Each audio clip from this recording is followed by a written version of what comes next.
the Uyghur Tribunal, and many other Uyghur activist organizations. What are they? Are they all different organizations, or are they just one?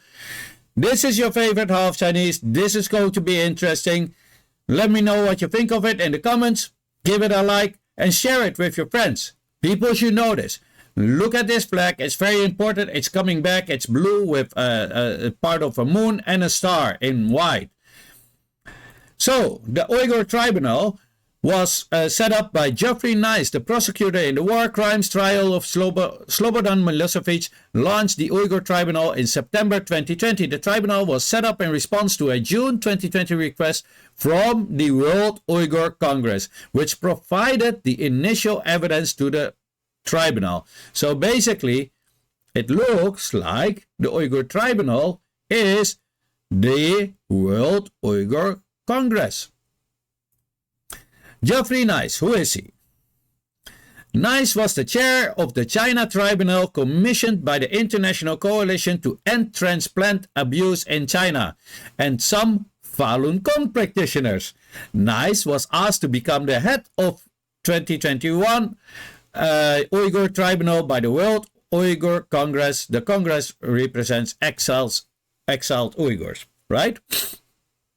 So he already had a conflict of interest because he already is an anti-China activist. So, but all right.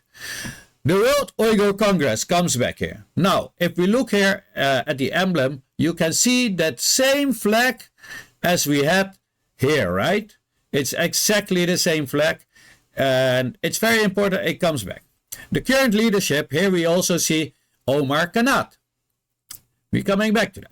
The World Uyghur Congress is being financed by the National Endowment for Democracy, a CIA fund, for a whopping $1,773,996. Wow, that's a lot, right? Then we have here the Uyghur Tribunal, because they were making something promotion of for the Uyghur Tribunal, right? And this is the Uyghur Human Rights Project. Here we see Rahima Mahmood, the UK director of the World Uyghur Congress. She is sitting there in the Uyghur Tribunal. Also, again, Omer Kanat. Only this time, it's said that he is from the Uyghur Human Rights Project, which is also correct. Here he is.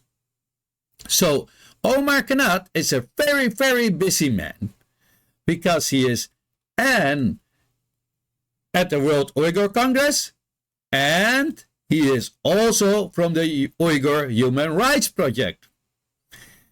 Very, very busy man. The Uyghur Human Rights Project also condones and promotes sanctions on the same Uyghurs in China that they say they are protecting. I don't know. You tell me, do you protect Uyghurs by destroying their economy and their livelihood? This is the list of sanctions. You've seen it a lot of times in my videos. It is extremely long. This is how many sanctions, right? We don't have to go through that anymore. And then we have the NED grant certs, what they are paying the Uyghur Human Rights Project. And that is another whopping $1,544,698, right? That's a lot of money. So we have established that they are actually all one organization. The same people work there.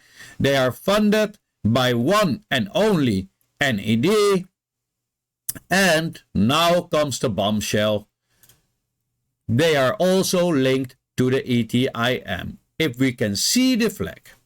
I'm not saying that they are the ETIM, but it looks very suspicious if you're using the flag of a terrorist group. According to the United Nations Security Council, the East Turkestan Islamic Movement is an organization which has used violence to further its aim of setting up an independent so-called East Turkestan within China. See? it seems that they are a terrorist group. Here, we also see at the Rice Corridor, US drops Turkestan Islamic group from terrorists to weaken China's Xinjiang crackdown. We should ask ourselves, why is the United States, who says it's in a war against terror, dropping terrorist organizations off its terror list? That's kind of weird. According to the United Nations, they are still a terrorist group. So, what have we learned?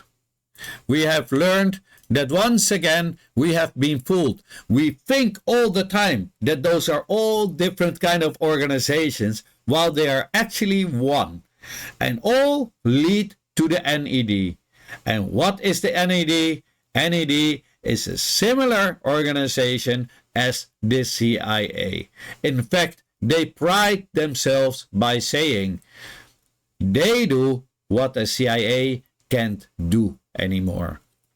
I hope a lot of people now understand how you are being fooled by all these fake organizations, all linked with each other, right, as we have seen, and then also linked with a terrorist organization. Is this the organizations? Are these the organizations that we want to trust? You tell me. Let me know in the comments. If you find this interesting, please share it. It is kind of important to know that we are being fooled by these people. Remember Omer Kanat? He is going to tell us how he got to that staggering number of 1 million Uyghurs in a camp. Listen very closely. The authorities, Chinese government put more than 1 million Uyghurs in so-called re-education camp. It is very similar to concentration camps. And your group, which is sponsored by the NED, is the one that's documented this and supplied the information to the U.S.? Yes, some of the information, of course, not all of it. Yeah. How do you know it's 1 million, the number? That's a very staggering number. Yes. Very interesting question. And you can notice that this question has never ever been asked to him before. Staggering number. This number was given to by some Western media estimates. Western media estimate. Right.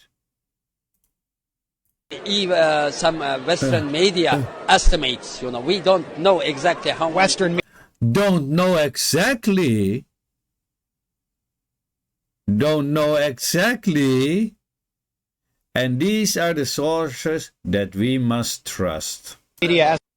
Western media. And this is your favorite half Chinese. Please give it a like, share, and let me know what you thought of it in the comment section.